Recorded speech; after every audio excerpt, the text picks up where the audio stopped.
সম্মানিত follower Facebook বন্ধুগণ, আমি এখন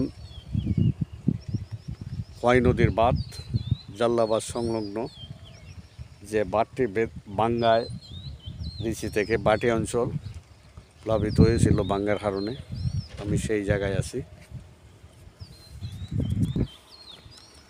এই বাঙ্গা দিয়েই রিসিসহ বাটি অঞ্চলের অনেক জায়গা বন্যার জলে প্লাবিত হয়েছিল। আমি এখন এই খোয়াই নদীর বাঁধ বাঙ্গার উপর দাঁড়িয়ে আছি, জাল্লাবাদ সংলগ্ন। এই যে সামনে দেখা যাচ্ছে এগুলো আমাদের হাওর, ঋষিগাম, জালালাবাদ সহ এই হাওর অঞ্চল। এই বাঁধটির জন্য এলাকাবাসী খুব চিন্তিত ছিল। এখন বর্তমানে বাঁধের কাজ চলমান আছে। আশা করি ইনশাল্লাহ কিছুদিনের ভিতরেই আমাদের এই বাঁধ নির্মাণ হয়ে যাবে, পূর্ণ নির্মাণ হয়ে যাবে। বিস্তীর্ণ জায়গা নিয়েই মাটি ফালানো হচ্ছে, যে কারণে বাঁধটা হেভি মজবুত হবে।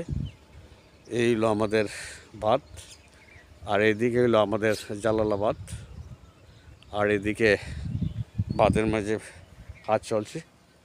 কিছুদিনের ভিতরে কমপ্লিট হবো। আল্লাহ যদি রক্ষা করে তাহলে আমরা এই বিপদের মুখ থেকে আল্লাহ আমাদেরকে রক্ষা করতেন এই বাঁধ বাগা থেকে। এলাকাবাসীর বহুদিনের চিন্তিত ছিল সবাই, বাঁধটা হবে কি না। যাই হোক, আল্লাহর রহমতে আমাদের বাঁধটা নির্মাণ কাজ চলছে, হয়ে গেছে। কিছুদিনের ভিতরে সম্পূর্ণ হবে।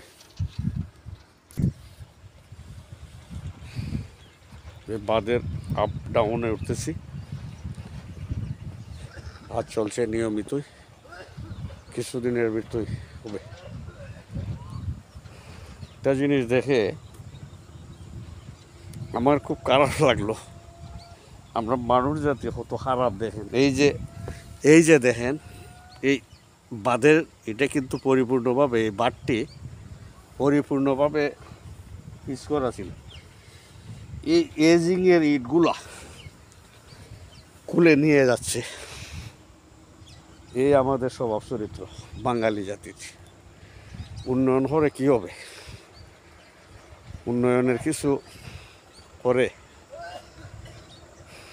আশা করা যায় না। এভাবে যদি রাস্তার রেজিং ভেঙে নিয়ে যায়।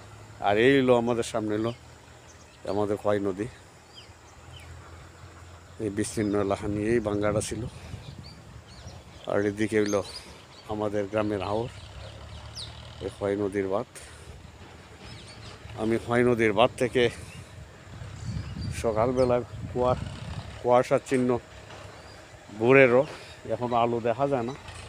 এই কুয়াশার মাধ্যমেই আমি সকালে জগিংয়ে আসছিলাম। আজকে এই ভিডিওটা করলাম। যদি ভালো লেগে থাকে লাইক কমেন্ট করবেন। আমি মোহাম্মদ কাজী আব্দুল মতিন। আমি এই পর্যন্তই। ফলোয়ার বন্ধুদের শুভকামনা করে আমি এখন বিদায় নিচ্ছি। ওকে, সবাইকে ধন্যবাদ। Thank you.